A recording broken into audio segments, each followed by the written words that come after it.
बिस्मिल्लाहिर्रहमानिर्रहीम। अस्सलाम वालेकुम काशकर भाइयों, उम्मीद आप सब खैर आफियत से होंगे। तो काशकर भाइयों, आज की जो हमारी वीडियो इसका टॉपिक होने वाला है, गंदम की फसल को पोटाश की जो है कितने फीसद इस स्टेज पे, चूंकि इस टाइम गंदम की फसल गोब की हालत में है या फिर गोब की हालत को क्रॉस करके सिट्टा निकाल चुकी है। तो इस दौरान काशकर भाइयों, गंदम की फसल पे कितने फीसद पोटाश जरूरी है, उसका फ्लड हो या स्प्रे हो, और ये फ्लड या स्प्रे क्यों जरूरी है, आज इसी पे बात करेंगे। तो बाकायदा वीडियो का आगाज करते हैं। फर्स्ट ऑफ ऑल काशकर भाइयों, चूंकि इस टाइम गंदम की फसल गोब की हालत में या फिर सिट्टा निकाल चुकी है, तो इस दौरान पोटाश की स्प्रे करने से या पोटाश का फ्लड करने से क्या फायदा होता है, आगे डिस्कस करते हैं। पहले देख लेते हैं कि अभी जो है कितने फीसद पोटाश जो है वो आपकी गंदम की फसल को चाहिए होती है। मैंने पहले भी जो है ना वो जो है वीडियो एक बनाई हुई थी, पोटाश की असल में हमारी गंदम की फसल को जरूरत कितनी होती है। तो ब्रीफली जो है वो मैंने समझाया हुआ था वीडियो में, और बहुत अच्छे से समझाया हुआ था। ये मैं डिस्क्रिप्शन में मेंशन भी कर दूंगा उस वीडियो का लिंक, अगर आप जो है ब्रीफली समझना चाहे तो वो समझ सकते हैं। इसके अलावा हम बात करते हैं इस टाइम के इस लम्हे में पोटाश का जो है कितने फीसद तक इस्तेमाल करना चाहिए। काशकर भाइयों, पोटाश का गोब की हालत में या सिट्टा निकलने तक जब दाना भर रहा होता है, इस दौरान गंदम की फसल को 60% तक जो है पोटाश की जरूरत होती है।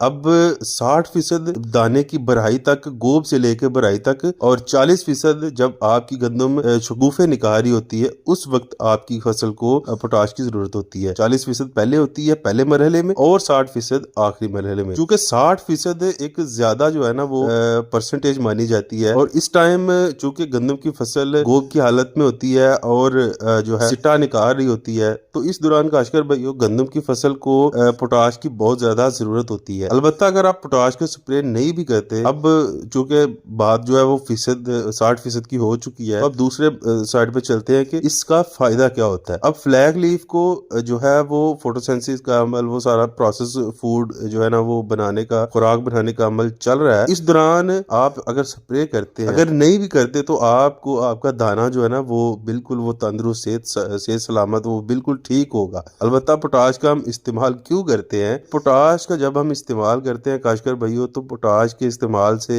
आपके दाने का जो वजन है वो बढ़ता है। अलबत्ता अगर आप पोटाश का स्प्रे नहीं करते, तो आपकी डेयरी वैसी की वैसी आप देखेंगे, जहां पे आपने जो है 30 मन, 35 मन, 40 मन आपकी जो डेयरी है गंदम की फसल की, वो आपको कटाई के बाद मिलेगी। लेकिन अगर दूसरी साइड पे अगर पोटाश का स्प्रे करते हैं, वही 30-35 मन की जो डेयरी है, वो डेयरी वैसी की वैसी रहेगी, लेकिन उसका जो वजन है वो बढ़ जाएगा। इसके अलावा एसओपी पोटाश है जो सॉल्युबल इन वाटर होती है, उसमें सल्फर की भी कुछ मिकदार होती है। रिकमेंडेशन तो ये है कि आप एसओपी पोटाश का इस्तेमाल करें, क्योंकि उसमें सल्फर भी होता है और पोटाश भी होती है। तो सल्फर जो है वो फफूंदी का जहर भी माना जाता है, जो कि बीमारियों के जो है खिलाफ कुव्वत मुदाफत पैदा करता है। और पोटाश जो है वो दाने की भराई और दाने की खूबसूरती में और दाने की जो है वजन में इजाफा करता है। तो काशकर भाइयों, गंदम की फसल पे गोब की हालत के अंदर अगर आपने आखिरी पानी लगाना है, तो आप गंदम की फसल पे 10 किलो पोटाश जो है उसका फ्लड भी कर सकते हैं। और अगर आपने पानी लगा लिया हुआ है बिना जो है वो पोटाश का इस्तेमाल किए, तो फिर आप 2.5 से 3 किलो तक जो है ना फी एकड़ 4 टैंकियां 100 से 120 लीटर पानी में आप हल करके 2.5 से 3 किलो तक पोटाश जो उसकी स्प्रे करें। उससे आपको इंशाल्लाह बेहतरीन नताइज मिलेंगे। तो यही था आज की वीडियो में, मिलते हैं आपसे नेक्स्ट वीडियो में, तब तक दीजिए इजाजत। अल्लाह हाफिज।